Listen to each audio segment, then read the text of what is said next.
কি হলো বাপ, শুধু টাকা, ছেলেও কামায়, মেয়েও কামায়, স্বামীও কামায়, স্ত্রীও কামায়, রোজগারি করছে। এত উপার্জন, এত জনে মিলে কামায় রোজগারি, মাগার কিস্তি শেষ হয় না। কি শেষ হয় না? কিস্তি শেষ হবে না। নাফরমান, হারামখোর, তোর কিস্তি জীবনে শেষ হবে না, মনে রাখিস। অবৈধ উপার্জনকারী, তোর অভাব যাবে না, তোর কলিজায় কোনোদিন তৃপ্তি আসবে না। আমাদের মসজিদের 5,000 টাকার ইমাম, তার কিস্তি লাগে না, আর সে তার বিবি বাচ্চা নিয়ে রাস্তায়ও থাকে না, রাস্তায়ও থাকে না। 5,000 টাকার মসজিদের ইমাম সাহেবের বেতন নিয়েই মালিকের 30 দিনের 1 মাস ইজ্জতের সাথে, পর্দার সাথে, হালালের মাধ্যমে তার জিন্দেগি কাটায়া দেয়। এক ওয়াক্ত নামাজও ছোটে না।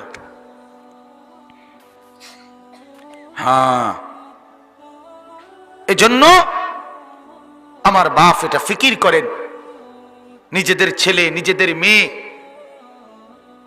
তাদেরকে আপনি এমন পথে চালাবেন যে পথে তারা বৈধ উপার্জন করবে, বৈধ উপার্জন করবে। আমার এই বয়স, আজ 15 বছর হয়, 15 বছর আমার আল্লাহ পাকের শুকর, মালিকের দয়ায়, আল্লাহর কথা, এই ওয়াজ মাহফিলে কিছু বলার তৌফিক আল্লাহ দিয়েছেন। আজ 15 বছর চলে। আমার মা এখনো আমার মা আমার মাঝে মাঝে বলে, বাপ আনিস, চাইও কারো কাছ থেকে টাকা পয়সার জন্য কোনো মনোমালিন্য করো না। এই কথা আজও বলে দেয়। ছোট্টবেলার থেকে যে বুঝ নিয়ে বড় হয়েছি, আজও সেই বুঝ নিয়েই আছি।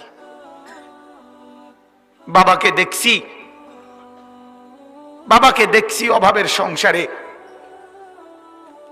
27 দিন তারাবির নামাজ যেদিন শেষ হয়েছে, তারপর দিন একটা পাঞ্জাবির কাপড় কিনা দিছে আমারে।